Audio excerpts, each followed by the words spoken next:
Hello everyone, তোমরা সবাই কেমন আছো? অনেক দিন আগের একটা কিন্তু বড় ব্লগ তোমাদের সাথে আজ শেয়ার করছি। ভিডিওটা দেখে তোমরা বুঝতেই পারছো আমি যে সেই বৃন্দাবনে ঘুরতে গিয়েছিলাম, মানে নভেম্বরে ঘুরতে গিয়েছিলাম। তো আজ অনেক দিন পরে কিন্তু বৃন্দাবন ঘোরার লাস্ট একটা বড় ব্লগ ভিডিও তোমাদের সাথে শেয়ার করা হয়নি, কারণ বৃন্দাবন থেকে আসার পর দিন থেকে আমার মেয়ে এতটাই অসুস্থ হয়ে পড়েছিল যে তখন আর আমি ভালো করে কোনো ভিডিও তোমাদের সাথে শেয়ার করিনি। ভিডিওটা এডিট করা ছিল কিন্তু ভিডিওটাতে ভয়েস দেওয়া হয়নি, কারণ মেয়ে অসুস্থতার কারণে তখন মন মেজাজ একদম ভালো ছিল না যে আমি ভিডিওটাতে ভয়েস দিয়ে ভিডিওটা পোস্ট করব। তো এখন কিন্তু আমরা চলে যাচ্ছি প্রেম মন্দিরে। এই ভিডিওটা ছিল কিন্তু 28শে নভেম্বরের ভিডিও। বুঝতেই পারছো আজ কত তারিখ ডিসেম্বরের? আজ হচ্ছে 16ই ডিসেম্বর। আজকে কিন্তু আমি এই ভিডিওটাকে শেয়ার করার সময় পেয়েছি। বৃন্দাবন থেকে আসার পরেই পরপর ভিডিও শেয়ার করেছিলাম, যে ভিডিওগুলি তখন মানে রেডি করা ছিল শেয়ার করেছি। তারপর তো আমি বিয়ে নিয়ে ব্যস্ত হয়ে গেছিলাম এতটা যে আর ভিডিও শেয়ার করা হয়নি, কারণ দেখতেই পাচ্ছ মানে এতদিন আমি প্রচুর ভিডিওর মানে বিয়ের ভিডিওগুলি সব শেয়ার করেছি। তো ননদের বিয়ে তো আমার সম্পূর্ণ কমপ্লিট এবং সব ভিডিও শেয়ার করা হয়ে গেছে তোমাদের সাথে, কারণ ওই ভিডিওটা আগে শেয়ার করার দরকার ছিল। তো এই কারণে আজকে কিন্তু এই ভিডিওটা তোমাদের সাথে শেয়ার করছি।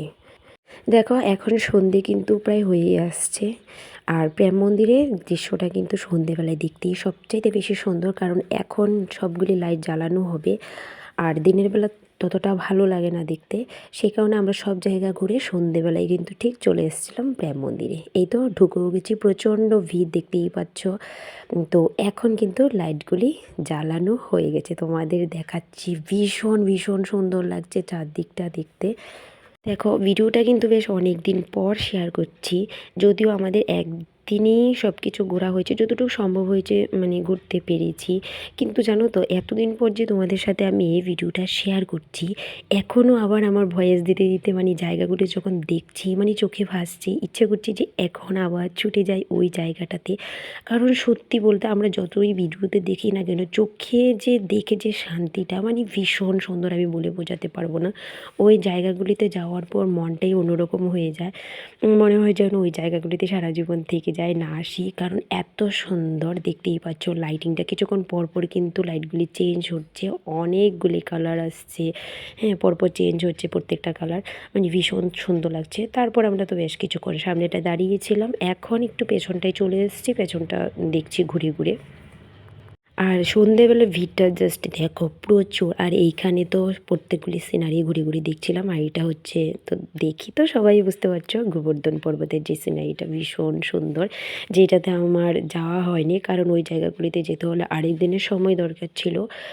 আর বৃন্দাবন তো একদিনে ঘোরা সম্ভব না, মিনিমাম যদি আমরা একটু বেশি সময় নিয়ে যেতে পারি তাহলে খুব ভালো হয়, মন ভরে প্রত্যেকটা জায়গা দেখা যায়। আর আমরা তো একদিনের জন্য যেহেতু গিয়েছিলাম, এত তাড়াহুড়ো করে প্রত্যেকটা জায়গা দেখা হয়েছে সত্যি বলতে বন্ধুরা, মানে কি বলবো, মানে একটা দৌড়ের উপর যে প্রত্যেকটা জায়গা দেখেছি। এই যে দেখো প্রায় আধ ঘন্টার মধ্যে কিন্তু এই জায়গাটাকে খুব তাড়াহুড়ো করে দৌড়ে দৌড়ে ঘুরে দেখে নিয়েছে, কারণ সেই দিন মানে 28 তারিখ রাতেই কিন্তু আমাদের আবার ট্রেন ছিল মথুরা থেকে দিল্লিতে, কারণ আবার পরদিন একদম সকাল সকাল আমাদের ফ্লাইট আছে ত্রিপুরার জন্য। তো সেই কারণে খুব দৌড়ে দৌড়ে দেখেছি, মানে মনটা সত্যি শান্তি হয়নি, মানে তারপরে চোখে দেখতে পেরেছি, সেটা আমার অনেক ভাগ্য। এবার অনেকে ভাবতে পারো এত পয়সা খরচ করে একদিনের জন্য গিয়েছি, সত্যি বলতে বন্ধুরা বৃন্দাবন যাওয়ার যে সে ভাগ্যটা আমার হয়েছে সেটা আমি তোমাদের বলে বোঝাতে পারবো না। কারণ আমার কোনো প্ল্যান ছিল না বৃন্দাবন যাওয়ার, হঠাৎ করেই শ্রীজার বাবা জানি না মানে না বলেই টিকিট টিকিট এনে বলে ফোন করে আমাকে বলে যে বৃন্দাবনের টিকিট কাটা হয়েছে, চলে আসো। তো তখন কিন্তু আমি মানে শুরুতে ওকে বারণ করি যে না একদিনের জন্য গিয়ে কী লাভ হবে, যাব না। তো তারপর ও বলে যে একদিনের জন্যই চলে আসো। তারপর আমি অনেকক্ষণ ফোনটা কাটার পর ভাবলাম যে ঠাকুর যখন ডেকেছে একদিন না হয় একটু কষ্ট হবে, ঠিক আছে একদিনের জন্যই যাই, প্রথমবার দর্শনটা করে আসি, কারণ ঠাকুরের স্থান প্ল্যান করে যাওয়া একদমই হয় না, হঠাৎই এসব জায়গার ডাক আসে। তো সেই জন্য আর বারণ করিনি, কষ্ট কিন্তু ঠিক হয়েছিল। এই দেখো আমরা কিন্তু ওইখান থেকে চলে এসেছি এখন দিল্লি এয়ারপোর্টে, আর আমাদের সাথে তোমার ভাইও যাচ্ছে বাড়িতে। আর বলছিলাম যে দিল্লি এয়ারপোর্টটা ফার্স্ট টাইম ঢুকেছি, এত বড় দিল্লি এয়ারপোর্ট, মানে খুব সুন্দর, মনে হচ্ছে যেন একটা মলে চলে এসেছি। এটা যে এয়ারপোর্ট দেখেই বোঝা যাচ্ছে না, মানে ভীষণ সুন্দর।